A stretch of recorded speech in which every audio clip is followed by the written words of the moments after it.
Hello प्यारे बच्चों, कैसे हैं आप सब। आज हम एक नया वीडियो लेकर आए हैं जिसमें हम हमारी एक्सरसाइज 4.2 क्वाड्रेटिक इक्वेशन की कंप्लीट करेंगे।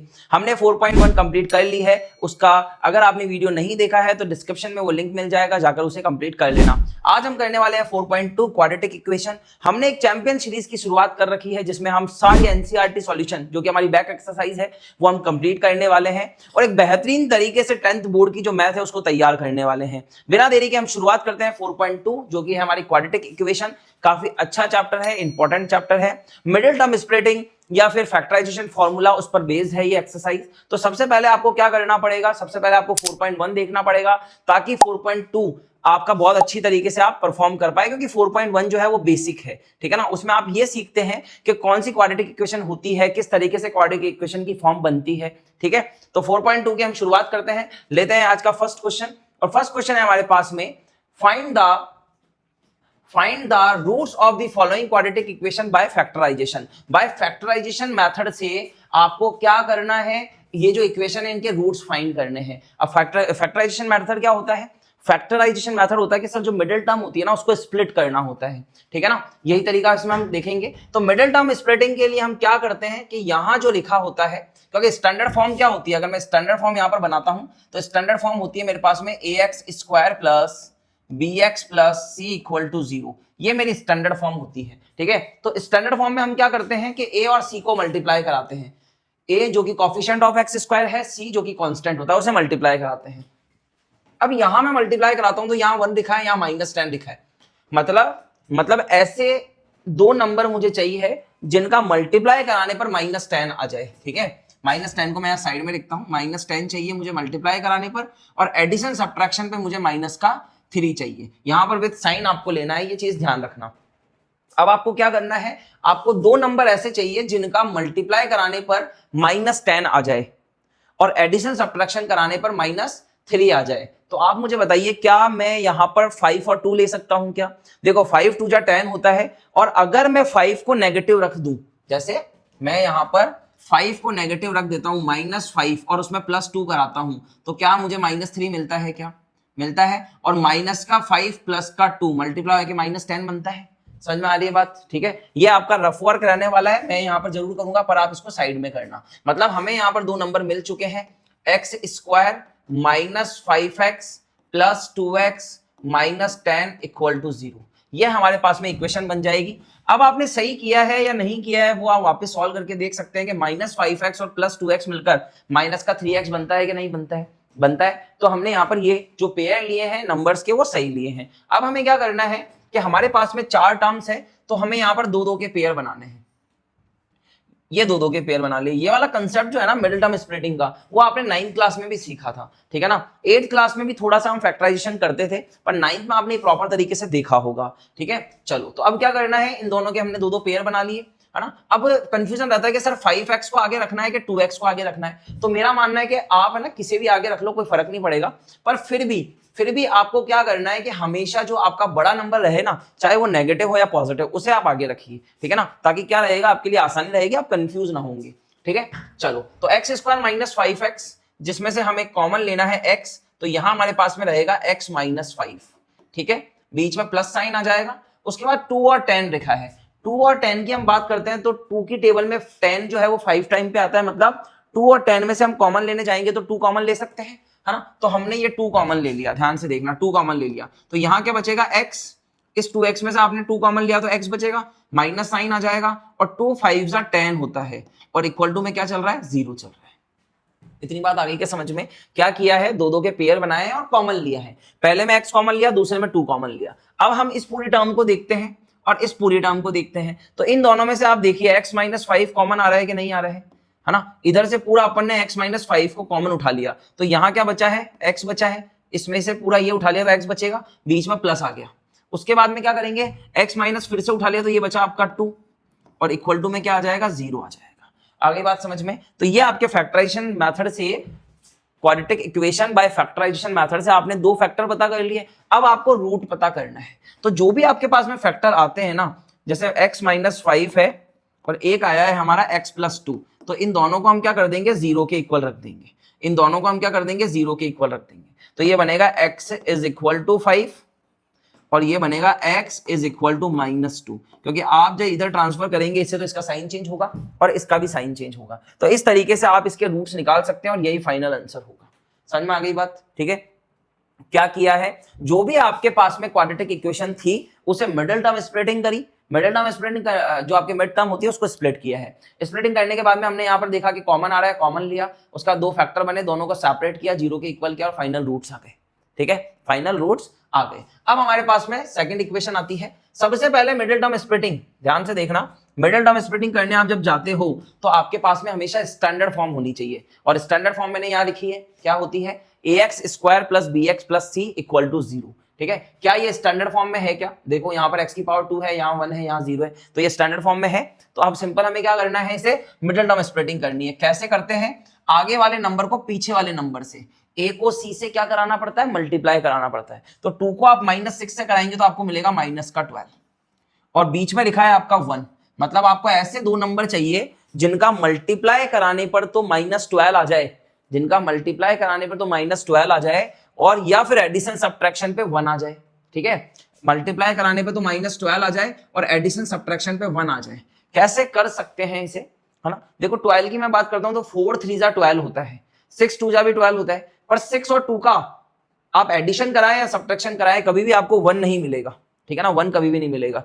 पर 12 में हम बात करते हैं 4 और 3 की, तो 4 3 जा 12 होता है, और मुझे नेगेटिव भी चाहिए, तो मैं क्यों ना एक तो 4 ले लेता हूं और एक -3 ले लेता हूं। ध्यान से देखना, एक तो मैंने 4, ये सारा रफ वर्क है आपका, ठीक है ना, एक तो मैंने 4 ले लिया, एक मैंने -3 ले लिया। अब 4 पॉजिटिव, -3 आपका नेगेटिव, तो क्या पॉजिटिव और नेगेटिव मल्टीप्लाई होकर नेगेटिव आएगा कि नहीं आएगा? प्लस माइनस माइनस होता है, और 4 3 जा 12 होता है। अब 4 -3 करोगे तो 1 आएगा कि नहीं आएगा? आएगा। 4 -3 करोगे तो क्या आएगा? 1 आएगा। मतलब हमको यहाँ पर पेयर मिलते हैं 4 और -3 के, तो यहाँ पर हम लिखते हैं 2x square plus 4x minus 3x minus 6 is equal to 0। आ रही है बात समझ में आपको? ठीक है ना, बहुत ही सिंपल किया है, कुछ नहीं किया है। क्या किया भैया, जो भी पेयर थे यहाँ पर लिख दिया 4x माइनस 3x। अब क्या करना होता है, अब दो के पेयर बनाने होते हैं, सेम प्रोसेस, दो के पेयर बनाने और देखना है कि इसमें से क्या कॉमन आता है। इस पूरे में से आप देखते हो तो आपको एक तो 2 दिखता है और x दिखता है जो कि कॉमन आ रहा है, तो मैंने 2 बाहर निकाल लिया, x भी बाहर निकाल लिया। 2x स्क्वायर में से अगर 2x कॉमन आएगा तो क्या बचेगा? देखो 2 तो बाहर आ गया, x स्क्वायर में से x बाहर आ गया, तो क्या बचेगा? एक x बचेगा, प्लस इस 4x में से x बाहर आ गया और 4 में से 2 बाहर आ गया, तो एक 2 बचेगा कि नहीं बचेगा? आ गई बात समझ में, है ना? ये किया आपने। अब आपने देखा -3x और -6, -3x और -6, क्या इन दोनों में माइनस कॉमन आता है? क्या माइनस कॉमन आता है? और 3 1 जा 3, 3 2 जा 6 होता है, तो मैंने 3 को भी कॉमन ले लिया। अब क्या बचेगा? 3x, -3x में से -3 कॉमन आ गया तो x बचेगा, माइनस बाहर निकाल लिया आपने तो प्लस रहेगा, और 3 2 जा 6, तो ये इस तरीके से बनेगा। आप सही कर रहे हैं या नहीं कर रहे हैं, कैसे आप पता करेंगे? आप पता करेंगे अगर आपके ये दोनों ब्रैकेट जो है ना वो सेम आते हैं। अगर ब्रैकेट सेम आते हैं तो आप सही चल रहे हैं। ठीक है, अब आपको क्या करना है, इस पूरी टर्म में से और इस पूरी टर्म में से कॉमन लेना है। तो यहां पर आपके दोनों में कॉमन आता है x प्लस 2। ठीक है, क्या आता है? x प्लस 2 कॉमन आता है ना, x प्लस 2 कॉमन आता है। यहां बचेगा 2x और यहां बचेगा -3। आ रही क्या बात समझ में? देखो पूरी टर्म में से अगर x प्लस 2 बाहर निकालोगे तो 2x बचेगा, x प्लस 2 बाहर निकालोगे तो -3 बचेगा, और इक्वल टू में क्या आएगा? इक्वल टू में 0 आएगा। अब देखिए क्या करते हैं, यहाँ पर यहाँ है x प्लस 2 इक्वल टू 0, और यहां लिखेंगे 2x माइनस 3 इक्वल टू 0। ठीक है, दोनों ही फैक्टर को आपको क्या करना है? 0 के इक्वल रखना है। ठीक है ना, क्योंकि इनका मल्टीप्लाई 0 के इक्वल है ना, तो इसको भी 0 के इक्वल रखा, इसको भी 0 के इक्वल रखा। यहां से x की वैल्यू निकालेंगे तो x की वैल्यू आएगी -2, यहां से x की वैल्यू क्या आएगी? -2। ध्यान से देखना, और यहां से अगर x की वैल्यू निकालेंगे तो पहले तो -3 उधर जाएगा तो ये पॉजिटिव बनेगा, और फिर 2 मल्टीप्लाई में है तो किस में जाएगा? डिवाइड में जाएगा। ये फाइनल आंसर होंगे आपके। बताइए आगे क्या बात समझ में? बेसिक काम किया है, मिडिल टर्म स्प्लिटिंग करी है। सबसे पहले आपको 2 नंबर चाहिए, उसके बाद 2 नंबर के बाद आपको कॉमन लेना है, फैक्टर बनाने हैं, 0 के इक्वल रखना है। सेम प्रोसेस, ठीक है, कोई दिक्कत नहीं है। सारे क्वेश्चन आपको यहाँ पे एक ही काम के दिखेंगे, मतलब एक ही तरीके के दिखेंगे। अब ये जो वर्क है ना, ये रफ वर्क है, ठीक है ना, आप इसे पीछे भी कर सकते हैं, पर मैंने यहाँ समझाने के पर्पज से किया है। ठीक है, चलो तो आप स्क्रीनशॉट ले सकते हैं इसका। आगे बढ़ते हैं हम। अब जब हम आगे देखते हैं तो यहां पर हमारे पास में फर्स्ट क्वेश्चन का ही थर्ड पार्ट आता है और फोर्थ पार्ट आता है। देखते हैं जरा यहां पर क्या है हमारे पास। यहां पर है √2x स्क्वायर, क्वेश्चन यहां लिख लेते हैं हम, √2x square plus 7x plus 5√2 equal to 0, ये है। अब हम क्या कराते हैं, स्टैंडर्ड फॉर्म से कंपैरिजन करेंगे। स्टैंडर्ड फॉर्म क्या होती है, ax² plus bx plus c equal to 0। अब अगर हम कंपैरिजन करते हैं तो क्या ये पहले से स्टैंडर्ड फॉर्म में है, क्या ये पहले से स्टैंडर्ड फॉर्म में है? क्योंकि देखो x की पावर 2 है, फिर 1 है, फिर 0 है, तो डिक्रीजिंग ऑर्डर चल रहा है x की पावर में, ठीक है ना। जो भी है आपका x का एक्सपोनेंट जो है वो इस तरीके से। तो यहां पर हमारे पास में देखते हैं तो स्टैंडर्ड फॉर्म में है। अब हम क्या कराते हैं, a और c को मल्टीप्लाई कराते हैं। तो सिंपल अगर मैं √2 को 5√2 से मल्टीप्लाई कराता हूं, यहां पर हम करा लेते हैं रफ वर्क। अगर मैं √2 को मल्टीप्लाई कराता हूं 5√2 से तो क्या आएगा, देखो 5 तो 5 रहेगा, √2 और √2 क्या हो जाएगा, 2 हो जाएगा, और फिर 5 2 आपका 10 बनेगा। मतलब a और c को जब आपने मल्टीप्लाई कराया तो 10 मिलता है, और बीच में आता है 7। बीच में क्या आता है, 7। मतलब दो नंबर ऐसे जिनका मल्टीप्लाई तो क्या मिले, मल्टीप्लाई तो 10 मिल जाए, और एडिशन सब्ट्रैक्शन पे 7 आना चाहिए। मल्टीप्लाई 10, एडिशन सब्ट्रैक्शन पे 7, तो क्या 5 और 2 बनते हैं क्या, 5 2 10 होगा, 5 + 2 आपका 7 बनेगा। चलो और लिखते हैं इसे जरा, इसे हम देखेंगे तो यहां लिखेंगे सर √2x² तो ऐसे ही रहेगा। 7x को हम लिख सकते हैं 5x + 2x + 5√2 इक्वल टू 0। आ गई क्या बात समझ में, ठीक है ना, सिंपल है। 5x को क्या लिख दिया हमने, सॉरी 7x को हमने क्या लिख दिया, इस 7x को 5x + 2x, ठीक है, जो कि हमने पेयर बनाए थे यहां पर। अब हमें क्या करना है, पेयरिंग करनी है दो की। अब क्या करना है, पेयरिंग करनी है। अब देखो इन दोनों में से क्या कॉमन आता है, बताओ। केवल x कॉमन आ रहा है क्या, केवल x कॉमन आएगा। √2x² में से अगर आपने x बाहर निकाला तो √2x बचेगा, और 5x में से x कॉमन निकाला तो बचेगा +5। आ गई क्या बात समझ में, ऐसे ही करेंगे। अब क्या करेंगे, इन दोनों में से देखते हैं जरा क्या कॉमन आता है। देखो x तो कॉमन आ नहीं रहा है। अब मैं यहां देखता हूं, यहां √2 है, यहां 2 है ना। 2 कैसे आता होगा, ये 2 कैसे आया होगा, ये 2 आया होगा √2 × √2 इज इक्वल टू 2 बनता है क्या। मतलब एक 2 के अंदर 2 √2 है ना, समझ में आई बात। एक 2 के अंदर 2 √2 है, और अगर मैं एक √2 बाहर निकाल लूं, तो यहां पर क्या √2x बचेगा कि नहीं बचेगा, बताओ। क्योंकि देखो √2 यहां भी आ रहा है, तो मैं सोच रहा हूं कि यार यहां से भी मैं √2 बाहर निकाल लूं, है ना। तो मैंने देखा कि 2 कैसे बनता है, 2 बनता है सर जब √2 आपस में मल्टीप्लाई होते हैं, √2 आपस में मल्टीप्लाई होते हैं। तो मैंने एक √2 को बाहर निकाल लिया, तो एक बचेगा कि नहीं बचेगा, बचेगा, है ना। ये √2 आ गया, यहाँ पर प्लस लगा देंगे, और √2 बाहर निकाला तो बनेगा 5 इक्वल टू में 0। ध्यान से देखो ब्रैकेट सेम आ रहे हैं क्या, ब्रैकेट सेम है, मतलब हम सही कर रहे हैं। अब हम क्या करेंगे, इस ब्रैकेट को ही कॉमन ले लेंगे, तो ये बनेगा √2x + का 5। तो यहां क्या बचेगा, यहां बचेगा x, बीच में प्लस है, और फिर बचेगा √2। तो ये आ गए हमारे पास में दो फैक्टर आ गए, और इसको फैक्टराइजेशन मेथड से ही करना था। ये हमारा रफ वर्क था, ठीक है ना, ये हमारा रफ वर्क था। इसको पीछे भी कर सकते हैं, ठीक है ना।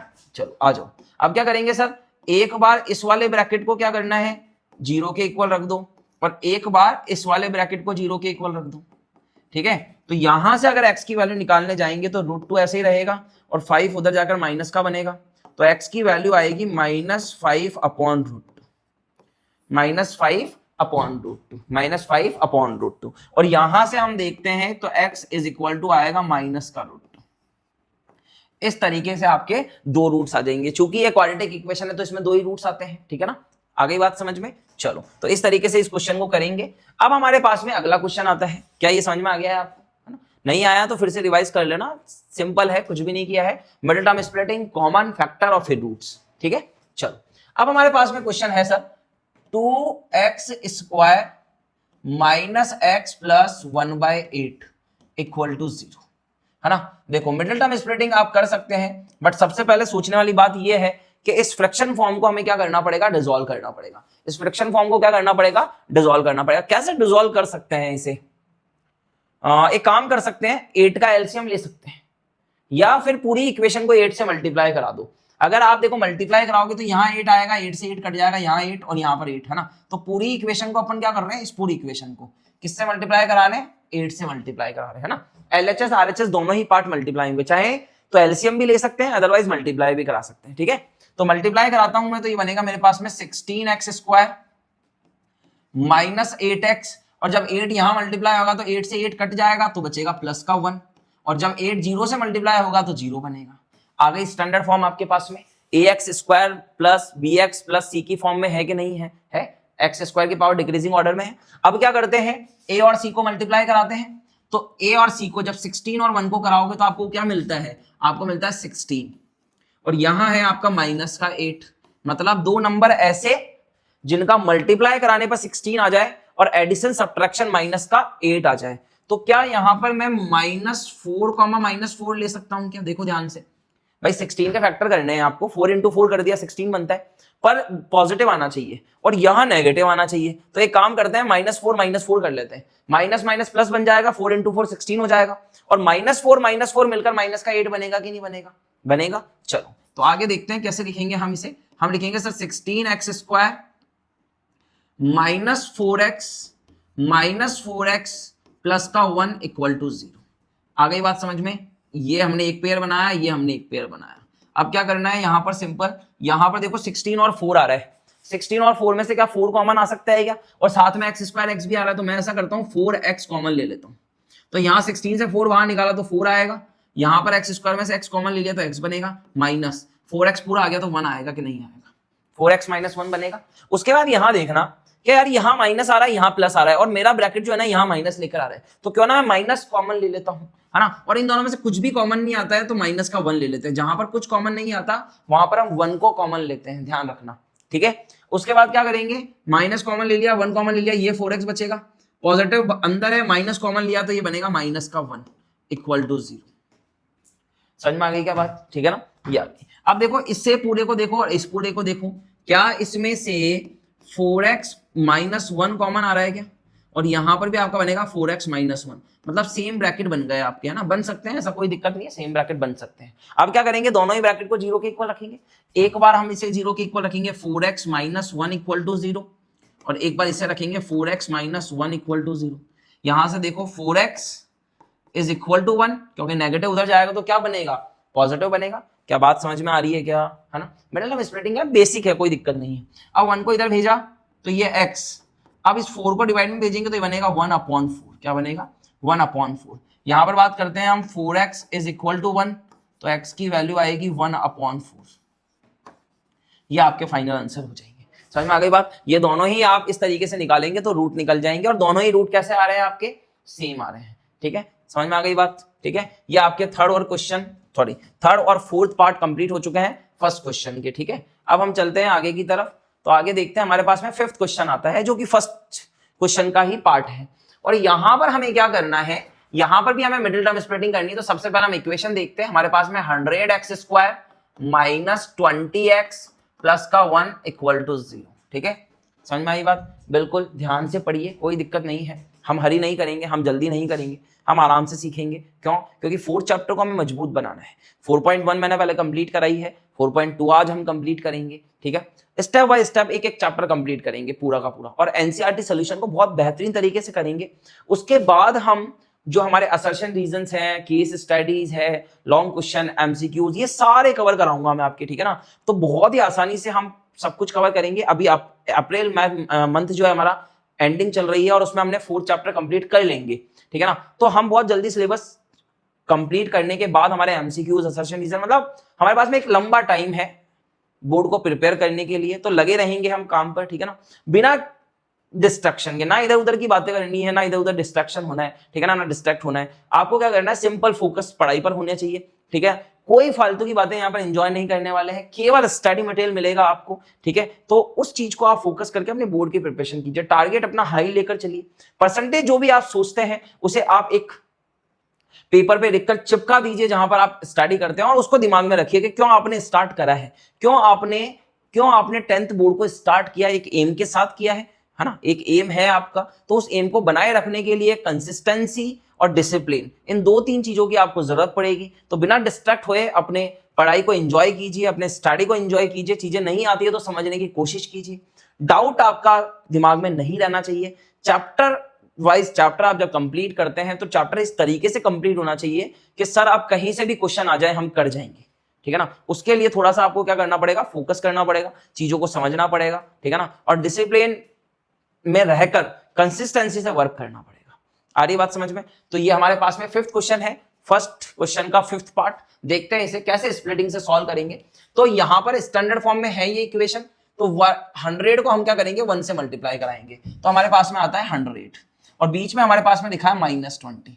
मतलब ऐसे दो पेयर जिनका मल्टीप्लाई 100 आ जाए और एडिशन सब्ट्रैक्शन -20 आ जाए। बताइए क्या हो सकता है, क्या हो सकता है? क्या -10, -10 हो सकता है क्या? देखिए माइनस माइनस पॉजिटिव बन जाएंगे और 10 100 बन जाएगा। आगे बात समझ में? और -10 -10 मिलकर -20 बनेंगे। ठीक है ना, सिंपल पेयर है ये। तो हम यहां पर लिखेंगे 100x² -10x प्लस का 1 इक्वल टू 0। आ गई बात समझ में? 100x² -10x plus 1 equal to 0। अब क्या करना है, अब हमें यहाँ पर दो के पेयर बनाने हैं।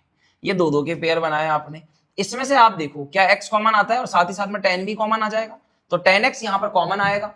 100 में से 10 अगर बाहर निकलता है तो 10 रहता है और साथ में आता है x। यहाँ 10x कॉमन ले लिया तो बनेगा -1, क्योंकि देखो आप पूरा ही बाहर आ गया है तो -1 बचेगा। जहां कुछ नहीं बचता वहां पर 1 बचेगा। यहां देखते हैं तो सर ब्रैकेट में माइनस बनता है, तो ये ऐसा करते हैं -1 कॉमन ले लेते हैं, तो हमारे पास में बनेगा 10x -1 इक्वल टू 0। जैसा पीछे क्वेश्चन किया था ना, सेम क्वेश्चन है वैसा। अब आप देखो इस वाली पूरी टर्म में से और इस वाली पूरी टर्म में से क्या आपके पास में 10x -1 बचा है? क्या बचा है? और इधर देखो आप 10x -1 कॉमन लेते तो यहां बचेगा 10x, इधर से 10x -1 कॉमन लेते तो हमारा -1 इक्वल टू 0। तो इस तरीके से क्या करेंगे, एक बार तो इसे 0 के इक्वल रख देंगे और एक बार यहां पर x भी आएगा, सॉरी, ठीक है ना, और एक बार हम इसको 0 के इक्वल रख देंगे। तो ये बनेगा आपका 10x इज इक्वल टू 1, तो x की वैल्यू बनेगी 1/10। क्या बनेगी? 1/10। और यहां पर है 10x इज इक्वल टू 1, तो x की वैल्यू बनेगी 1/10। क्या दोनों ही रूट सेम आ रहे हैं? आ सकते हैं, ठीक है ना। क्वाड्रेटिक इक्वेशन में दोनों ही रूट जो है वो सेम आ सकते हैं, कोई दिक्कत नहीं है। इस तरीके से हम मिडिल टर्म स्प्लिटिंग करेंगे, फैक्टराइजेशन करेंगे और रूट्स निकालेंगे, ठीक है ना। आसान क्वेश्चन था, कोई लेंदी क्वेश्चन नहीं है, सिंपल मिडिल टर्म स्प्लिटिंग है। मेन आपको ये वाला कंसेप्ट आना चाहिए कि किस तरीके से स्प्लिटिंग हो रही है। ये आपका रफ वर्क है, ठीक है ना। समझ में आई बात? चलें आगे, ठीक है, चलो आगे चलते हैं। सेकंड क्वेश्चन है solve the problems given example number 1। अच्छा, ये एक इस टाइप का क्वेश्चन है कि एक एग्जांपल आपकी बुक में होगा, एग्जांपल नंबर 1, और 4.2 में इस क्वेश्चन को डाल दिया है और कहता है कि आपको है ना एग्जांपल नंबर 1 जो है ना वो सॉल्व करना है। और कैसे सॉल्व करना है? केवल आपको रिप्रेजेंट करना है फॉलोइंग सिचुएशन को मैथमेटिकली, ठीक है ना। ये जो आपके पास में नीचे क्वेश्चंस है ना, उसे आपको मैथमेटिकली रिप्रेजेंट करना है। मतलब इसे एक तरीके से इस क्वेश्चन को आपको इक्वेशन की फॉर्म में रिप्रेजेंट करना है। इक्वेशन कौन सी? Quadratic equation. Quadratic equation chapter पढ़ रहे हैं, तो इस चैप्टर की फॉर्म में, मतलब इस क्वाड्रेटिक इक्वेशन की फॉर्म में इस वाले क्वेश्चन को आपको रिप्रेजेंट करना है। समझ में आ गई बात? पूरा सॉल्व नहीं करना है, बस क्वाड्रेटिक इक्वेशन रिप्रेजेंट करनी है। चलो करते हैं जरा। कहता है यहां पर जॉन एंड जीवंती, यहां पर जॉन और जीवंती टुगेदर हैव 45 मार्बल्स, ठीक है ना। जॉन और जीवंती दोनों के पास में टोटल मिलाकर 45 मार्बल्स है। मार्बल्स मतलब समझते हो, जो कंचे होते हैं, कांच के कंचे जो बच्चे खेलते हैं वो होते हैं। तो जॉन और जीवंती दोनों के पास में है। अब मुझे नहीं पता कि कितने कितने हैं, तो मैं मान लेता हूं लेट एक के मार्बल्स को मैं अज्यूम कर लेता हूं। Let John have x marbles, John have x marbles, ठीक है ना। नंबर ऑफ मार्बल्स जो जॉन के पास में है वो कितने हैं? x है, ठीक है ना। तो अब आप मुझे बताइए जीवंती के पास में कितने मार्बल्स होंगे? अगर दोनों के पास में मिलाकर 45 है और जॉन के अगर मैंने x मान लिए हैं, तो क्या जीवंती के पास 45 माइनस x होगा कि नहीं होगा? होगा ना। देखो कैसे, कि मान लीजिए अगर 45 टोटल है और जॉन को मैं 20 मार्बल्स देता हूं, तो जीवंती के कैसे पता चलेंगे? जीवंती के मार्बल्स कैसे पता चलेंगे? 45 में से 20 माइनस करोगे कि नहीं करोगे? करोगे।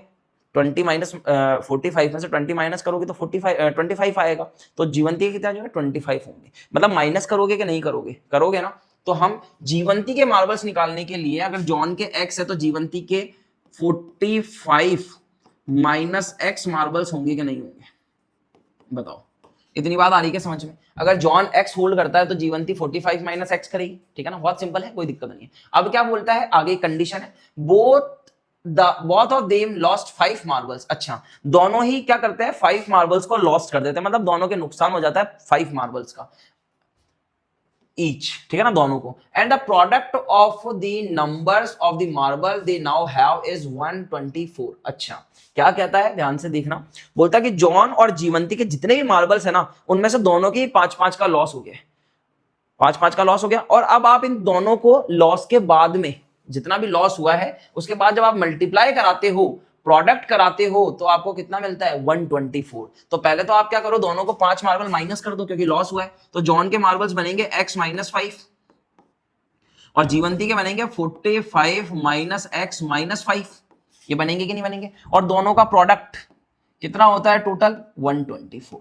दोनों का प्रोडक्ट कितना होता है, 124। तो ये मेरे पास में कंडीशन थी इस तरीके से कि सर 5 मार्बल्स का लॉस हो गया दोनों को, और दोनों के फिर आप लॉस के बाद में जब आप दोनों का प्रोडक्ट कराते हो तो आपको नंबर ऑफ मार्बल जो मिलते हैं वो 124 मिलते हैं। तो ये मैंने करा दिया। अब इसको थोड़ा सिंप्लीफाई कर लेते हैं, क्वाड्रेटिक इक्वेशन की फॉर्म बनानी है अपन को, ठीक है ना, इस चीज को ध्यान रखना। x - 5 मल्टीप्लाई, देखो 45 - 5 करते हैं तो 40 बनता है, और माइनस का x यहाँ पर चल रहा है हमारे पास, ये बनेगा 124, ठीक है। ब्रैकेट को कैसे मल्टीप्लाई कराते हैं, पहले x 40 से मल्टीप्लाई होगा तो ये बनेगा 40x, फिर x आपका -x से मल्टीप्लाई होगा तो बनेगा -x², और -5 40 से होगा तो माइनस का 200, सॉरी x नहीं आएगा, 200 बनेगा, और उसके बाद में -5 जब -x से होगा तो ये बनेगा +5x इज इक्वल टू 124। समझ में आई बात? अब थोड़ा इसको सिंप्लीफाई करते हैं।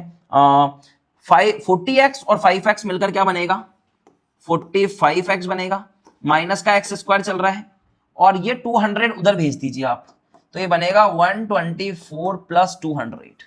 ये बनेगा कि नहीं बनेगा? बनेगा। क्या किया है, 40x और 5x को ऐड कराकर 45x किया है, माइनस x² चल ही रहा है, -200 उधर जाएगा तो पॉजिटिव बनेगा।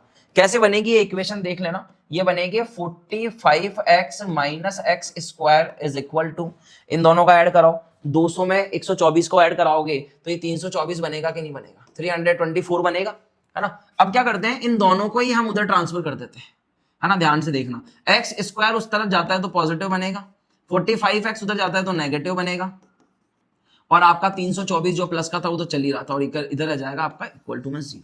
ये आपका फाइनल इक्वेशन हो गई, ठीक है ना। क्या करना था, रिप्रेजेंट करना था, बोला ना इसने, following represent the following situation mathematically, तो आपने इसको क्वाड्रेटिक इक्वेशन की फॉर्म में रिप्रेजेंट कर दिया है। इस तरीके से ये क्वेश्चन होगा, ठीक है, आसान है। जॉन और जीवंती मार्बल्स हैव टुगेदर, कितने मार्बल्स है दोनों के पास में, 45 है, तो एक के पास में x है तो दूसरे के पास में 45 - x होगा। दोनों ने 5 लॉस किए, मल्टीप्लाई कराया, 124 आया, और फिर सिंपल कैलकुलेशन के साथ में हमने यहाँ पर क्वाड्रेटिक इक्वेशन निकाल दी, ठीक है। आसान क्वेश्चन है, फिर से देख लेना अगर नहीं आता है तो। चले आगे तरफ, अब हम सेकंड क्वेश्चन के तरफ आगे बढ़ते हैं। तो सेकंड क्वेश्चन में हमें सेकंड पार्ट मिलता है, यहाँ पर एक बड़ा सा क्वेश्चन हमें दिख रहा है। चलो कैसे इसे हम सॉल्व करेंगे। हम यहाँ पर क्या करने वाले हैं कि हम यहाँ पर क्वाड्रेटिक इक्वेशन की फॉर्म बना रहे हैं ना, इस चीज को भूलना मत, ठीक है। चलो पढ़ते हैं। A cottage industry produce a certain number of toys in a day, ठीक है ना। एक इंडस्ट्री है जो कि खिलौने बनाती है पर डे के हिसाब से, है ना, तो वो कुछ प्रोड्यूस करती है certain numbers of toys in a day. The cost of production of each toy in rupees was found to be 45 minus the number of toys produced in a day, ठीक है। बड़ा सा क्वेश्चन है, ध्यान से देखना क्या कहना चाह रहा है। क्वेश्चन कहना चाह रहा है कि the cost of production of each toy, production जो आती है ईच टॉय की वो कितनी है, वो 45 माइनस है द नंबर ऑफ टॉय से, 45 माइनस है द नंबर ऑफ टॉय से, ठीक है ना। तो अभी तो मुझे नंबर ऑफ टॉयज ही नहीं पता, तो मैं यहां पर क्या करता हूं, अज्यूम करता हूं, मैं मान लेता हूं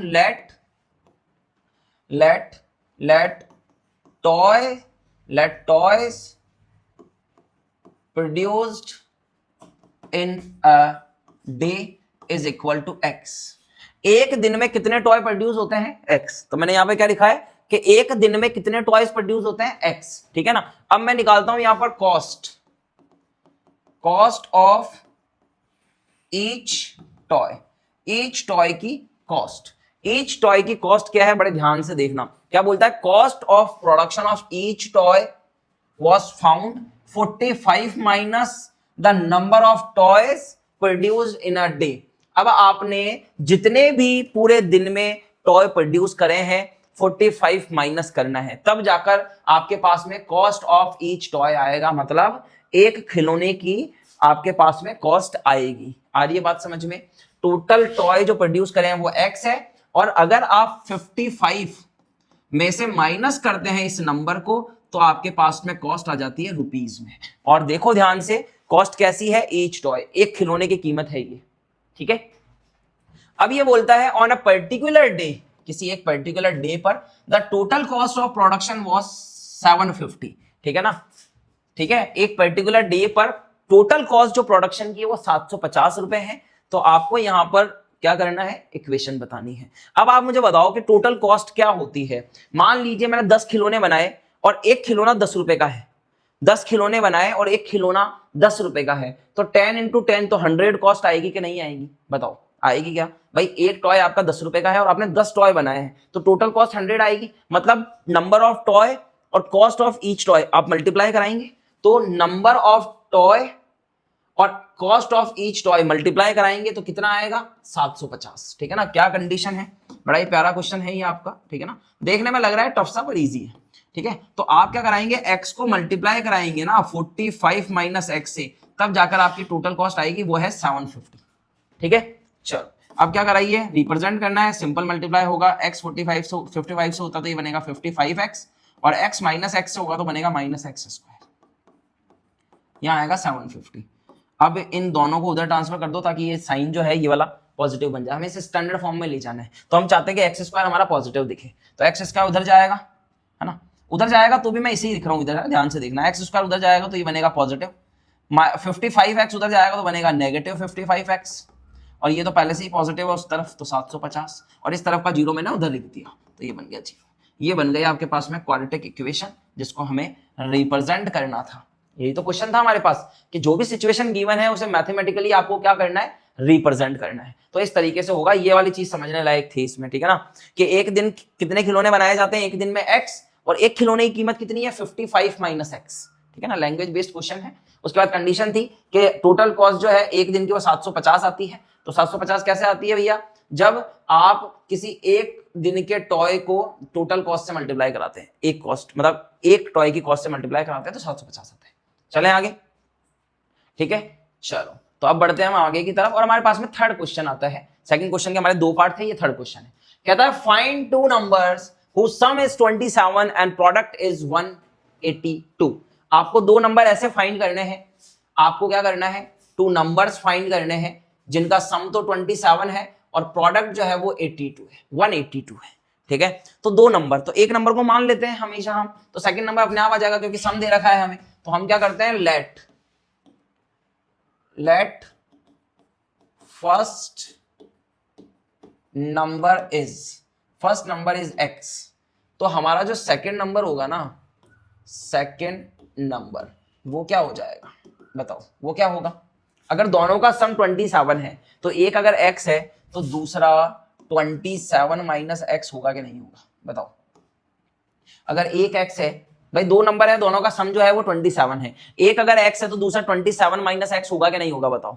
27 माइनस एक्स होगा, ये आपने ले लिया। अब क्या बोलता है? प्रोडक्ट जो है ना इन दोनों का वो 182 है। चलो कंडीशन अप्लाई कर देते हैं। क्या कंडीशन अप्लाई करनी है? कि sir x multiply 27 minus x, ये किसके इक्वल होगा? 182 के। किसके इक्वल होगा? 182 के। और हमको यहां पर केवल रिप्रेजेंट नहीं करना है, सॉल्व भी करना है, क्योंकि उसने पूछा है आपसे फाइंड, पता लगाना है आपको, ठीक है ना। तो चलो मल्टीप्लाई कराते हैं। x को 27 से मल्टीप्लाई कराया तो बनेगा 27x, और x को माइनस एक्स से कराया तो बनेगा माइनस का एक्स स्क्वायर, और इधर बनेगा 182। ये पहले से ऐसे ही चल रहा है आपका, ठीक है ना। अब हम क्या करते हैं? मैं चाहता हूं हमेशा एक्स स्क्वायर को पॉजिटिव बनाऊं, तो मैंने एक्स स्क्वायर को इधर ट्रांसफर कर दिया, 27x को भी इधर ट्रांसफर कर दिया, तो यहाँ जीरो बचेगा। उस जीरो को मैं यहाँ लिख देता हूँ, ध्यान से देखना ना, मैं ऐसे ही रिप्रेजेंट करता हूँ, आप भी ऐसे ही कर सकते हो। एक्स स्क्वायर को उधर लेकर जाएंगे तो पॉजिटिव बनेगा, 27x को उधर लेकर जाएंगे तो माइनस का 27x बनेगा, और उसके बाद आपका यहाँ चल रहा है प्लस का 182। अब इसको सॉल्व करना है। सॉल्व करने के लिए वही प्रोसेस अपनाना पड़ेगा, मिडिल टर्म स्प्लिटिंग, ठीक है ना। कौन सा प्रोसेस? Middle term splitting. अब कैसे करते हैं इस टाइप के क्वेश्चन को सॉल्व? तो उसके लिए आप यहाँ जो लिखा होता है उसको 182 से मल्टीप्लाई कराते हैं, है ना। तो 1 अगर 182 से मल्टीप्लाई होगा तो कितना आएगा? 182। कितना आएगा? 182 में यहां पर रख करता हूं, रफ वर्क है ना, रफ वर्क आप भी साइड में करना। उसके बाद में माइनस का 27, -27, मतलब अब आपको ऐसे दो नंबर चाहिए जिनका मल्टीप्लाई तो 182 आ जाए और एडिशन सब्ट्रैक्शन -27 आ जाए। अब ये बड़े नंबर है ना, सोचने में थोड़ी प्रॉब्लम आएगी। तो आपको करना क्या होता है कि ये जो नंबर लिखा है ना 182, इसके फैक्टर कर लो आप, इसके क्या कर लो, फैक्टर कर लो। ये आसान तरीका है, ध्यान रखना इस चीज का, ठीक है ना। आपको क्या करना है, फैक्टर करना है। क्या फैक्टर 2 से स्टार्ट होगा क्या, 2 से करेंगे तो ये 18 9 टाइम और 2 1 2 91 आएगा। 91 किससे डिविजिबल होता है? 91 2 से नहीं होता, 3 से नहीं होता, 5 से भी नहीं होता है, 7 से भी, हाँ 7 से होता है, 7 से होगा। हाँ 7 1 जा 7, 2 इसके पास कैरी जाएगा, 7 3 जा 21 और ये बनेगा 13 जो कि प्राइम नंबर है, 13 से होगा, है ना। अब पेयर बनाने जाएंगे तो पेयर बनाने जाएंगे तो आप देखो 2 7 जा कितना होता है 14 और एक बचा मेरे पास नंबर 13, तो 14 और 13 मल्टीप्लाई कराने पर 182 आएगा, है ना। और अगर मैं दोनों को ही नेगेटिव कर दूं, -14 -13 लेता हूं, तो दोनों का एडिशन कराने पे -27 आएगा। भाई 14 और 13 27 बनेगा, और अगर नेगेटिव नेगेटिव लेंगे तो माइनस का 27 आएगा कि नहीं आएगा, आएगा, और मल्टीप्लाई कराने पे 182 आएगा। तो ये आपका रफ वर्क है पूरा का पूरा, ठीक है ना, आप इसको साइड में करना।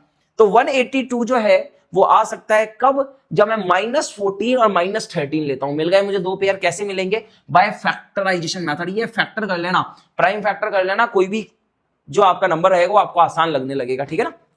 आ जाओ लिखते हैं यहां पर x² -14x -13x प्लस का 182 इज इक्वल टू 0। भाई दो पेयर मिले, उसे दिखाई तो है यहाँ पर -14 -13, ठीक है। अब क्या करना है, पेयर बना लो सर, दो के पेयर बना लो। दो के पेयर बनाओगे तो क्या कॉमन आता है, x कॉमन आता है, तो बनेगा x -14। इधर से -13 कॉमन ले लो तो बनेगा x -14 इज इक्वल टू 0। अब क्या करना है, इस पूरे में से और इस पूरे में से क्या कॉमन आ रहा है आपके पास कॉमन आ रहा है सर x -14, तो यहां बचेगा x, यहां बचेगा -13 equal to 0। x -14 x -13 equal to 0 आ गया। आगे कैसे करना है, एक बार इसको 0 के इक्वल, एक बार इसको 0 के इक्वल, ऐसे ही तो करता है मिडिल टर्म स्प्लिटिंग। तो -14 को 0 के इक्वल रखा सर, और x -13 को 0 के इक्वल रखा, तो यहां से मेरे को मिलता है x इज इक्वल टू 14। ये मेरा फर्स्ट नंबर हो गया क्योंकि मैंने x माना था, है ना। तो सेकंड नंबर कैसे आएगा, सेकंड नंबर आएगा 27 - x, तो क्या बनेगा 27 - 14 जो कि आपका आता है 13। मतलब फर्स्ट नंबर तो 14 है और सेकंड नंबर 13 है, फर्स्ट नंबर 14 एंड 13, ठीक है।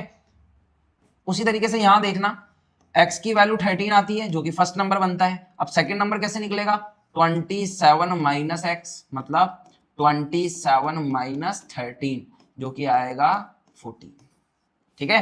मतलब 13 और 14 का ही पेयर बन रहा है, मोटा मोटा ये हिसाब है। पहला नंबर 13 है तो दूसरा 14 होगा, पहला नंबर 14 है तो दूसरा 13 होगा। आगे क्या बात समझ में, ठीक है ना। तो हमने दो नंबर फाइंड कर लिए जिनका सम क्या होता है 27 होता है, और प्रोडक्ट जो है वो कितना होता है 182 होता है, ठीक है। कैसे किया है, मिडिल टर्म स्प्लिटिंग से किया है, कंडीशन बनाई है पहले हमने, उसके बाद इसको स्प्लिट किया है, फिर फैक्टर बनाए और उसके बाद में रूट निकाले। पहला नंबर 13 दूसरा 14, या फिर पहला अगर 14 लेते हो तो दूसरा 13 हो जाएगा। समझ में आ गई बात, चाहें तो आप स्क्रीनशॉट ले सकते हैं। ये रफ वर्क है, ये आपको करना ही पड़ेगा, ठीक है ना। साइड में कर सकते हैं, बाद में आप काट भी सकते हैं। चलें आगे, चलो तो अब बढ़ते हैं हम हमारे फोर्थ क्वेश्चन की तरफ, जो कि अपने आप में एक बेहतरीन सवाल है। Find two consecutive positive integers. आपको यहां पर फाइंड करने हैं टू कॉन्जिक्यूटिव पॉजिटिव इंटीजर्स। आपको दो यहां पर पॉजिटिव इंटीजर्स पता करने हैं, वो भी लगातार। लगातार मतलब क्या होता है, एक के बाद एक। जैसे अगर मैंने 10 ले लिया तो अगला नंबर क्या आएगा 11 आएगा। अगर मैंने 15 ले लिया तो अगला नंबर क्या आएगा 16 आएगा। अगर मैंने 20 ले लिया तो अगला नंबर क्या आएगा 21 आएगा। अगर मैंने x ले लिया तो अगला नंबर क्या आएगा x + 1 आएगा। क्या आएगा x + 1। यही तो कॉन्जिक्यूटिव होता है। और बाद में कहता है सम ऑफ दोज स्क्वायर इज 365, ठीक है ना। तो फर्स्ट नंबर हम यहां पर अज्यूम करते हैं टू कॉन्जिक्यूटिव में, लिखते हैं यहां पर लेट लगाएंगे, first number is x, then second number is x + 1। समझ में आ गई क्या बात। अगर पहला नंबर x है तो दूसरा नंबर क्या होगा x + 1 होगा। कॉन्जिक्यूटिव है, कॉन्जिक्यूटिव लगातार, ठीक है ना। और फिर क्या कंडीशन है भैया, फिर क्या कंडीशन है, फिर कंडीशन है whose square is 365, whose sum of whose square, मतलब इनके स्क्वायर का सम, इनके स्क्वायर का, तो इसका स्क्वायर कर दो और इसका भी स्क्वायर कर दो, होल स्क्वायर, और दोनों का सम कितना है 365, दोनों का सम कितना होगा 365। आ गई बात समझ में। अब क्या करना है, अब क्वाड्रेटिक इक्वेशन बनानी है, क्वाड्रेटिक इक्वेशन के बाद में क्या करना है, रूट्स फाइंड करने हैं, नंबर्स फाइंड करने हैं। चलें आगे, चलो इसको सिंपल तरीके से सॉल्व करते हैं, क्या बनता है देखते हैं जरा। ये बनेगा एक्स स्क्वायर प्लस, क्या ये a प्लस बी की होल स्क्वायर से ओपन होगा क्या ये a प्लस बी की होल स्क्वायर से ओपन होगा, और a प्लस बी की होल स्क्वायर क्या होती है, a प्लस बी की होल स्क्वायर होती है sir a square plus 2ab plus b square is equal to 365। चलो आ गई बात समझ में। इसको सॉल्व करते हैं, थोड़ा सा सिंप्लीफाई करते हैं। एक्स स्क्वायर और एक्स स्क्वायर, क्या 2x स्क्वायर बनेगा, क्या बनेगा। उसके बाद में ये बनता है आपका 2x, क्या बनता है 2x, और यहां पर है प्लस का 1 और 365 का आप इस तरफ लिया, ये तो बनेगा नेगेटिव 365 इज इक्वल टू में 0, उधर कुछ भी नहीं है तो 0 बचेगा। ठीक है, चलो देखते हैं इसको आगे किस तरीके से सॉल्व करते हैं। ये बनता है 2x स्क्वायर प्लस 2x, और इन दोनों को सॉल्व करते हैं 1 माइनस 365, तो माइनस का 364 इज इक्वल टू 0।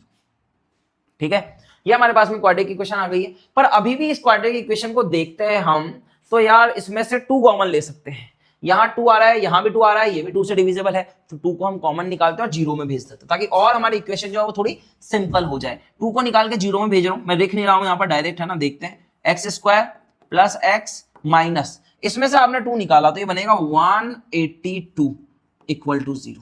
क्या बनेगा 182 इक्वल टू 0। अभी देखो मैंने जो अभी पीछे क्वेश्चन कराया ना आपको, ये देखो यहां भी हमको 182 चाहिए था मल्टीप्लाई पे, और यहां पर भी आप देखो लगभग आपके पास में 182 चाहिए। पेयर वही रहेंगे क्या 14 और 13, 14 और 13, और आना क्या चाहिए 1 आना चाहिए। तो हम यहां पर लिखते हैं X square plus 14x minus 13x और माइनस का 182 इक्वल टू 0। आगे क्या बात समझ में भाई, 14x माइनस 13x x बनेगा, सिंपल है। अब क्या करना है, अब सिंपल है सर, पेयर बना लो 2 के और कॉमन ले लो, है ना। पेयर बनाने जाएंगे, बढ़िया बात है। इसको देखते हैं यहाँ कहाँ कॉमन आता है हमारा, यहाँ पर एक्स स्क्वायर और 14x में से क्या कॉमन आएगा, x कॉमन आएगा, तो बचेगा x प्लस 14। क्या बनेगा x प्लस 14, और इन दोनों में से आप देखो माइनस का 13 कॉमन आ जाएगा, तो ये बनेगा x, माइनस कॉमन ले लिया है आपने तो प्लस का, और 14 आएगा यहाँ पर इक्वल टू 0। बन गए आपके पास में 2, दोनों ब्रैकेट सेम आ रहे हैं, इस ब्रैकेट को ही बाहर ले लीजिए, तो ये बनेगा x प्लस 14, तो ब्रैकेट बनेगा x माइनस 13 इक्वल टू 0। क्या बनेगा x plus 14 x minus 13 is equal to 0। और अब क्या करते हैं, दोनों को 0 के इक्वल रखते हैं, एक बार इसको 0 के इक्वल रखो और एक बार इसको 0 के इक्वल रखो। तो यहां देखो x is equal to minus 14 आता है और यहां पर x इज इक्वल टू 13 आता है। अब मैं एक बार क्वेश्चन पे नजर घुमाता हूं।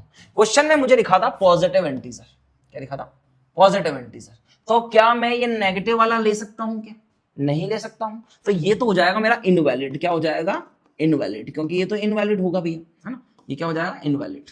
समझ में आई बात, ठीक है, ये तो हो जाएगा इनवैलिड, और इसे हम ले लेंगे कंसीडर कर लेंगे। तो फर्स्ट नंबर जो है मेरा वो क्या हो जाएगा x, जो कि मेरा बनेगा 13, और सेकंड नंबर जो है भैया, सेकंड नंबर वो कैसे आएगा, वो है x प्लस 1, मतलब x प्लस 1 मतलब 13 प्लस 1, जो कि बनेगा 14। क्या बनेगा 14 बनेगा। आगे क्या बात समझ में, पहला नंबर 13 हो गया और दूसरा नंबर 14 हो गया, ठीक है ना, लगातार है, 13 के बाद 14 आता है, कॉन्जिक्यूटिव है और पॉजिटिव भी है। इस तरीके से इसको सॉल्व करेंगे। अच्छा क्वेश्चन है, स्टार मान लेना, ठीक है ना। एग्जाम रिलेटेड काफी पूछा जाता है, ये आपके जो टर्म्स एग्जाम होते हैं, जो मंथली एग्जाम्स होते हैं, उनमें आपके ये क्वेश्चन पूछा जाता है। चलें आगे, चलो तो आगे बढ़ते हैं हम हमारे नेक्स्ट क्वेश्चन की तरफ, और नेक्स्ट क्वेश्चन है हमारे पास में फिफ्थ क्वेश्चन। फिफ्थ क्वेश्चन में क्या कहता है, altitude of right triangle is 7 centimetre less than it's base. ठीक है, यहां पर बेस और एल्टीट्यूड की बातें हो रही है, ठीक है ना। एल्टीट्यूड भी होता है और एक परपेंडिकुलर भी होता है। परपेंडिकुलर एल्टीट्यूड दोनों ही एक की चीज होती है, पर एल्टीट्यूड को हम कंसीडर करते हैं हाइट की मेजरमेंट के लिए। किसकी मेजरमेंट के लिए, हाइट की मेजरमेंट के लिए। तो पहले मैं एक राइट एंगल ट्राइंगल यहाँ बना लेता हूं ताकि चीजें आसानी से हमें दिखने लगे, ठीक है ना। तो मैंने यहाँ पर एक बनाया इस तरीके का राइट एंगल ट्राइंगल, ठीक है ना, ये बना लिया। क्या ये बेस होता है क्या? ये बेस होता है, ये हाइपोटेनियस होता है, और ये आपका परपेंडिकुलर या फिर आप एल्टीट्यूड भी बोल सकते हैं इसको, ठीक है ना, एल्टीट्यूड भी बोल सकते हैं। ये हाइपोटेनियस हो गया, ये बेस हो गया, बढ़िया। अब देखो ये क्या बोलता है, altitude of right triangle is 7 centimetre less than it's base. मतलब एल्टीट्यूड जो है वो बेस से 7 कम है, तो बेस को कुछ ना कुछ मानना पड़ेगा। तो मैं यहां पर मान लेता हूं let base of right triangle is x, और ये क्या सेंटीमीटर मीटर में चल रहा है क्या? हाँ सेंटीमीटर में चल रहा है, तो क्या हो जाएगा x सेंटीमीटर, क्या हो जाएगा x सेंटीमीटर हो गया। बेस हमारा क्या हो गया है? x सेंटीमीटर हो गया। अब क्या बोलता है ये कि altitude of right triangle is 7 centimetre less than it's base. Base का 7 सेंटीमीटर कम है, बेस से 7 सेंटीमीटर कम है, बेस से 7 सेंटीमीटर कम है, तो x माइनस 7 बनेगा कि नहीं बनेगा बताओ?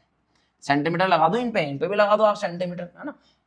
एल्टीट्यूड कितना हो गया? बेस से 7 कम, तो 7 x माइनस 7 होगा कि नहीं होगा? होगा। और उसके बाद में बोलता है हाइपोटेनियस, सिंगल हाइपोटेनियस दे रखा है आपको, हाइपोटेनियस दे रखा है, ये रहा, क्या दे रखा है आपको?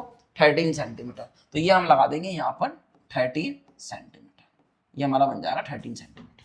समझ में आ गई क्या बात?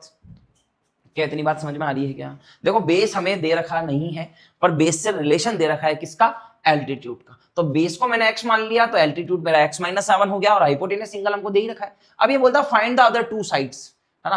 तो ये साइड तो गिवन है, तो ये साइड पता करनी है, इसके लिए हमें क्या बनानी पड़ेगी? क्वाड्रेटिक इक्वेशन बनानी पड़ेगी। और अब क्वाड्रेटिक इक्वेशन बनाने के लिए यहां पर हम काम में लेंगे हमारी पाइथागोरस थ्योरम। क्या लेंगे? Pythagoras theorem. और पाइथागोरस थ्योरम हमें क्या कहती है? पाइथागोरस थ्योरम कहती है कि अगर आप बेस का स्क्वायर प्लस एल्टीट्यूड का स्क्वायर और उनका सम करते हैं, तो आपको क्या हाइपोटेनियस का स्क्वायर मिलता है क्या? क्या आपको हाइपोटेनियस का स्क्वायर मिलता है क्या? ये कह रहा है, क्या कह रहा है कि बेस स्क्वायर प्लस एल्टीट्यूड का square is equal to hypotenuse का स्क्वायर। तो बेस का स्क्वायर मतलब x का स्क्वायर प्लस एल्टीट्यूड का स्क्वायर मतलब x माइनस 7 का square is equal to hypotenuse का स्क्वायर मतलब 13 का स्क्वायर। सिंपल वैल्यू पुट कराइए और कुछ भी नहीं किया है, सिंपल वैल्यू पुट कराइए। आइए इसे ओपन करके देखते हैं। एक्स स्क्वायर ये a माइनस बी की होल स्क्वायर से ओपन होगा। a माइनस बी की होल स्क्वायर होती है a square minus 2ab plus B square. क्या होती है? a स्क्वायर x का square minus 2ab plus b का स्क्वायर, यही बनेगी, है ना। बेसिक क्वेश्चन है, a square minus 2ab plus B square. और क्या बनेगा आगे? इस तरफ 13 का स्क्वायर, ओहो 169 होता है ये तो। 13 का स्क्वायर क्या होता है? 169 होता है। आइए भैया इसको और सिंप्लीफाई करते हैं। और सिंप्लीफाई करने जाएंगे तो एक्स स्क्वायर और एक्स स्क्वायर मिलकर क्या बनेगा? एक्स स्क्वायर मिलकर क्या बनेगा? 2x square. और यहां देखते हैं तो यहां इसको मल्टीप्लाई कराओ 2x और 7 को, तो 7 टू जा 14 और x आ जाएगा, तो माइनस का आएगा 14x। और यहां चल रहा है आपका प्लस का 49, और ये 169 इधर आएगा तो बनेगा 169, वो भी नेगेटिव का। क्योंकि आप जब पॉजिटिव को इधर लेकर आएंगे, पॉजिटिव को आप इधर लेकर आएंगे तो ये नेगेटिव बनेगा कि नहीं बनेगा बताओ? बनेगा। इसको आगे और सॉल्व करते हैं। आइए जरा, 2x स्क्वायर माइनस 14x, और इन दोनों का ऑपरेशन कराया, एक पॉजिटिव एक नेगेटिव, तो इसको माइनस करेंगे ना अपन, तो 9 से 9 जाएगा 0, 6 से 4 जाएगा 2 और ये 1, तो माइनस का 120 आएगा, इक्वल टू में 0 आएगा। आ गई बात समझ में? ठीक है। अब क्या करना है? अब देखो मेरे को यहां पर भी 2 कॉमन दिख रहा है सब में, 2 यहां से भी आ सकता है, यहां से भी आ सकता है, यहां से भी आ सकता है। तो क्या करेंगे? 2 कॉमन लेंगे और 0 में भेज देंगे। मैं इसे रुकूंगा नहीं, ठीक है ना। 2 कॉमन लिया है, बाहर रखेंगे और 0 में भेज देंगे। तो क्या इक्वेशन बनेगी? इक्वेशन बनेगी X square minus 7x minus 60 equal to 0। Sorry, यहां पर क्या आएगा? 0 आएगा, ये 0 चल रहा है इस तरफ, ठीक है। X square minus 7x minus 60 equal to 0, ठीक है। अब क्या कर सकते हैं? अब पेयर बनाएंगे सर। ऐसा पेयर मल्टीप्लाई कराने पर माइनस 60 आ जाए, एडिशन सब्ट्रैक्शन पर माइनस 7 आ जाए। 60 बन सकता है सर, 6 और 10 मल्टीप्लाई होंगे तो 60 आएंगे, पर 6 और 10 का ऑपरेशन एडिशन सब्ट्रैक्शन कुछ भी करा के देख लो, कभी भी 7 नहीं आएगा। एडिशन कराएंगे तो कितना आएगा? कितना आएगा 16 आएगा, और सब्ट्रैक्शन कराओगे तो 4 आएगा, 7 कभी नहीं आएगा। और 60 कैसे आता है, 12 और 5, 12 और 5 से आता है ना, 12 और 5, 12 5 से 60, और 12 माइनस 5 7 आता है, पर हमको -7 चाहिए, तो हम 12 को बड़ा रखेंगे, नेगेटिव में रखेंगे, ठीक है ना। सारा गेम जो है आपके सोचने का है भैया, ध्यान रखना। तो ये बनेगा एक्स स्क्वायर माइनस 12x और प्लस का 5x कर दो, और माइनस का 60 इक्वल टू 0 कर दो। बोलो आई क्या बात समझ में भाई? अब इन दोनों को करा के देखो ना आप, -12x प्लस 5x करो, क्या -7x आता है कि नहीं आता है? आता है। Positive negative negative, sign negative का आएगा, और मल्टीप्लाई करा के देख लेना -60 आएगा। आ जाओ पेयर बना दो, कपलिंग कर दो, इनकी कपलिंग करेंगे इस तरीके से। यहां पर बचेगा x, तो ये बचेगा x माइनस 12, कॉमन लेंगे x तो बनेगा x माइनस 12। यहां क्या कॉमन ले सर, यहां 5 कॉमन ले लो, तो ये बनेगा x माइनस 12 इक्वल टू 0। क्या ब्रैकेट सेम आ रहा है? क्या ब्रैकेट सेम आ रहा है? ब्रैकेट सेम आ रहे हैं मतलब आप सही चल रहे हो, ठीक है ना। अब ब्रैकेट को ही कॉमन ले लो, ब्रैकेट को ही कॉमन लिया तो सर x माइनस 12 और यहां बनेगा x प्लस 5 इक्वल टू 0। बढ़िया बात। एक बार इसको 0 के इक्वल रख दो और एक बार इसको 0 के इक्वल रख दो, ये आएगा x माइनस 5। अब मुझे बताओ x माइनस 5, x मतलब बेस, क्या बेस कभी नेगेटिव में आ सकता है? हाँ, कभी ऐसा होता है कि डिस्टेंस नेगेटिव में आ गई? नहीं, डिस्टेंस नेगेटिव में कभी नहीं आ सकती है। ये आपका क्या बन जाएगा? ये आपका बन जाएगा इनवैलिड। क्या बनेगा? इनवैलिड हो जाएगा ये आपका, ठीक है। और इधर बात कर लेते हैं, तो ये बनेगा x इज इक्वल टू 12, मतलब बेस कितना आ गया? बेस आ गया 12 सेंटीमीटर, और एल्टीट्यूड, एल्टीट्यूड कितना होगा? एल्टीट्यूड होगा सर x माइनस 7, मतलब 12 माइनस 7 जो कि बनेगा 5 सेंटीमीटर। समझ में आ गई क्या बात? बात समझ में आ गई, ठीक है ना। क्या किया है? कुछ नहीं किया है सर, बेस एल्टीट्यूड हाइपोटेनियस निकाला, पाइथागोरस थ्योरम लगाई, सिंपलीफाई किया, और यहां पर एक क्वाड्रेटिक इक्वेशन निकाली। क्वाड्रेटिक इक्वेशन के मिडिल टर्म स्प्लिटिंग करी, तो देखने में थोड़ा बड़ा लग रहा होगा, स्टार मार लेना इस क्वेश्चन में, ठीक है ना। ऐसे क्वेश्चन एग्जाम में पूछे जाते हैं आपसे, है ना। प्योर कैलकुलेशन, देखो आप प्योर कैलकुलेशन। उसके बाद क्या हो रहा भैया, यहां पर हमने कॉमन लिया, फैक्टराइजेशन किया, एक नेगेटिव आ गया, नेगेटिव को इनवैलिड बताया, इस वैलिड को सॉल्व किया, तो बेस और एल्टीट्यूड आ गया। समझ में आ गई बात? प्यारा क्वेश्चन है, अच्छा क्वेश्चन है, आपकी नॉलेज को एनहांस करेगा। चले आगे, स्क्रीनशॉट आप इसका ले सकते हैं। चलिए बढ़ते हैं आगे नेक्स्ट क्वेश्चन की तरफ, और नेक्स्ट क्वेश्चन आता है हमारे पास में 6th, ठीक है। 6th क्वेश्चन आता है जो कि हमें ये कहता है, इस पर भी आप ना वो कर लेना, स्टार मार लेना, स्टार मार लेना। क्यों? क्योंकि ऐसे क्वेश्चन केस स्टडी में काफी पूछे जाते हैं। किसमें पूछे जाते हैं? केस स्टडी में। बड़े बड़े क्वेश्चन आते हैं, 2-3 पार्ट उनके क्वेश्चन में जाते हैं, और ये केस स्टडी आ जाती है, ठीक है। A cottage industry produce a certain number, अभी हमने ऊपर टॉय वाला क्वेश्चन किया, सेम वैसा ही क्वेश्चन है, ठीक है ना, ध्यान से देखना। A cottage industry produce a certain number of poetry articles, ठीक है ना, poetry articles in a day, ठीक है ना। एक इंडस्ट्री है जो पोएट्री आर्टिकल्स बनाती है कुछ पर डे के हिसाब से। It was observe on a particular day that cost of production of each article in rupees was 3 more than twice the number of articles produced on that day, ठीक है ना। क्या मतलब है इसके पूरा सवाल का, इतनी बड़ी जो यहाँ इंग्लिश लिखी है उसका, कि कॉटेज इंडस्ट्री है, वो क्या करती है? वो कुछ आर्टिकल्स बनाती है, ठीक है ना। अब आर्टिकल्स कितने बनाती है पर डे हमें नहीं पता, तो सबसे पहले हम आर्टिकल्स को मान लेते हैं। तो हम यहाँ पर लिखते हैं लेट, और कैसे आर्टिकल्स है? पोएट्री आर्टिकल्स है, तो यहां पे लिखते हैं sir let poetry articles in a day, एक ही डे में पोएट्री इन अ डे, जो भी आपका यहाँ पर सर्टेन प्रोडक्शन हो रहा है वो है x। समझ में आ गई बात? कितना है? x। That was observe on a particular day, और एक दिन ऑब्जर्व किया जाता है कि कॉस्ट ऑफ प्रोडक्शन कितनी आती है?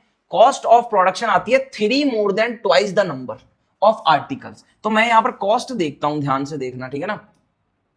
Cost of A poetry articles, ठीक है ना। एक ही की बात हो रही है यहां पर, है ना, एक ही की बात हो रही है, इस चीज को ध्यान रखना। पोएट्री आर्टिकल्स कितनी आती है? 3 more than twice, तो ट्वाइस कर दो और 3 more than कर दो, ये रुपीज में आएगा। ये कॉस्ट आता है आर्टिकल्स का, ठीक है ना, on a particular date day. एक ही डे की बात कर रही है, एक ही डे की बात कर रहा है, ठीक है ना। अब देखते हैं हमारे पास में क्या कंडीशन है। बोलता है total cost of production on that day was 90 rupees, है ना। देखो टोटल कॉस्ट क्या होती है? टोटल कॉस्ट होती है, जैसे मान लीजिए मैंने अभी मैंने ऊपर भी समझाया था, फिर समझाता हूं। एक दिन मैंने 10 आर्टिकल बनाए और एक आर्टिकल की कॉस्ट है 10 रुपीज। 10 बनाए और एक आर्टिकल की कॉस्ट है 10 रुपया या फिर 10 रुपीज, तो टोटल कॉस्ट कितनी आएगी? 10 इंटू 10 करोगे कि नहीं करोगे? एक आर्टिकल 10 का, तो 10 आर्टिकल 100 के होंगे कि नहीं होंगे? होंगे। और 100 रुपीज कैसे आते हैं कि सर आर्टिकल और कॉस्ट ऑफ आर्टिकल को मल्टीप्लाई करा दो, आर्टिकल और कॉस्ट ऑफ आर्टिकल को मल्टीप्लाई करा दो, 90 रुपीज आते हैं। 90 रुपीज आते हैं कब? जब मैं एक्स आर्टिकल बनाता हूं 2x प्लस 3 रुपीज के अंदर। ये मेरी कंडीशन थी, ये मेरी कंडीशन थी इसके अकॉर्डिंग, ठीक है, बन गई कंडीशन। ये आपके पास में एक कंडीशन है, इसको थोड़ा सिंप्लीफाई करेंगे। x 2x से होता है तो बनता है 2x स्क्वायर, और x जब 3 से होता है तो बनता है प्लस का 3x, और ये आ जाएगा 90 इधर तो बनेगा माइनस का c। समझ में आई बात?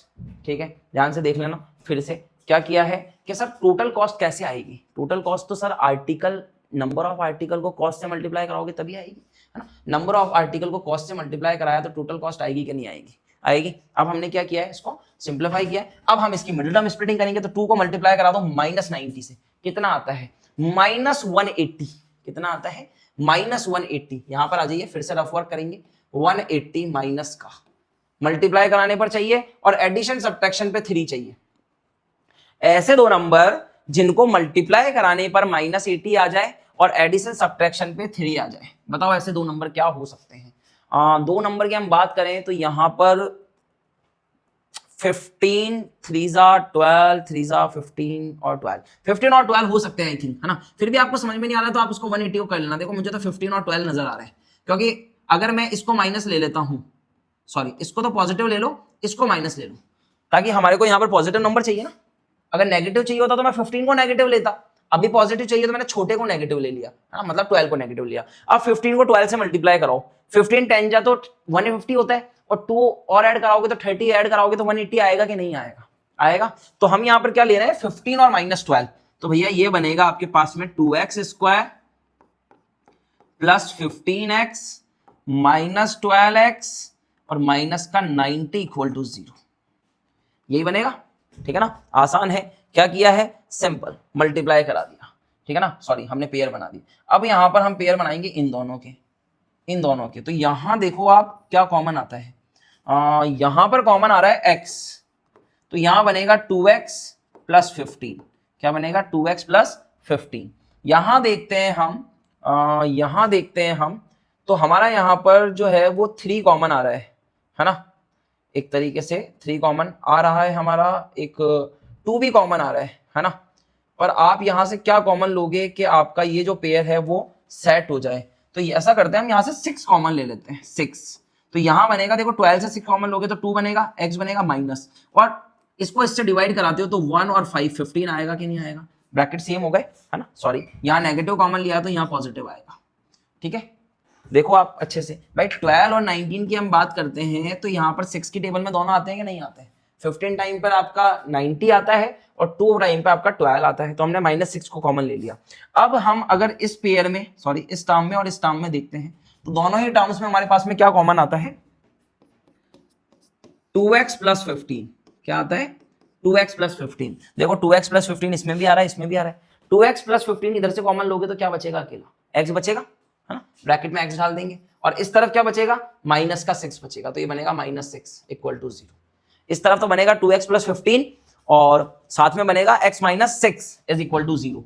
चलो तो एक बार तो हम क्या करते हैं, 2x प्लस 15 इक्वल टू 0 कर देते हैं, और एक बार x minus 6 is equal to 0 कर देते हैं। यहां से वैल्यू निकालते हैं x की, तो ये बनेगी 2x माइनस 15 और x की वैल्यू बनेगी -15/2। अब देखिए ध्यान से कि नंबर ऑफ आर्टिकल्स जो है वो हमने x माने थे, नंबर ऑफ आर्टिकल कभी नेगेटिव में हो सकते हैं क्या? नहीं हो सकते हैं, तो ये हो जाएगा आपका इनवैलिड। और इसकी बात करते हैं तो ये बनेगा x इज इक्वल टू 6, ठीक है ना। हमसे क्वेश्चन में क्या क्या पूछा है, ध्यान से देखो। क्वेश्चन में पूछा है हमसे find the number of articles produced and the cost of each article, ठीक है। ये तो हमारे हो गए नंबर ऑफ आर्टिकल 6, और कॉस्ट की बात करते हैं तो कॉस्ट क्या है हमारे पास? 2x प्लस 3, यही तो थी, 2x plus 3 more than twice था ना, ये देखो 3 मोर देन ट्वाइस, तो ये बनेगी हमारे पास में 2x प्लस 3। वैल्यू रखेंगे यहाँ पर 2 इंटू 6 प्लस 13, सॉरी 30 नहीं 3, तो ये बनेगा आपके पास में 2 इंटू 6 12 और 12 प्लस 3 क्या बनेगा 15 रुपीज। मतलब एक दिन में 6 आर्टिकल प्रोड्यूस होते हैं और एक आर्टिकल की कॉस्ट जो है वो 15 रुपीज है। आ गई बात समझ में? अच्छा क्वेश्चन है, ठीक है ना। ये थोड़ा सा समझने लायक है यहाँ पर, बाकी तो चीजें हो जाएगी। मिडिल टर्म स्प्लिटिंग करिए, सिंपल कॉस्ट निकालिए, ठीक है। चलो तो ये क्वेश्चन हमारा कंप्लीट होता है और आगे बढ़ते हैं। तो thank you for watching this video. ये एक्सरसाइज हमारी कंप्लीट होती है। 4.2 हमने एक एक क्वेश्चन स्टेप वाइज मैंने आपको सॉल्व कराया है। मिलते हैं नेक्स्ट एक्सरसाइज में, तब तक के लिए टाटा बाय बाय। अगर वीडियो आपको अच्छा लगा है तो लाइक कीजिए, यूजफुल लगा है तो अपने दोस्तों को शेयर कीजिए, चैनल को सब्सक्राइब कीजिए। इस चैंपियन सीरीज में हम मैथ को काफी आसान बनाने वाले हैं और उसके बाद हम काफी इंपॉर्टेंट क्वेश्चन जो हमारे एमसीक्यूज, असर्शन, रीजन है वो कंप्लीट करेंगे, ठीक है। तो मिलते हैं नेक्स्ट वीडियो में, तब तक के लिए टाटा बाय बाय।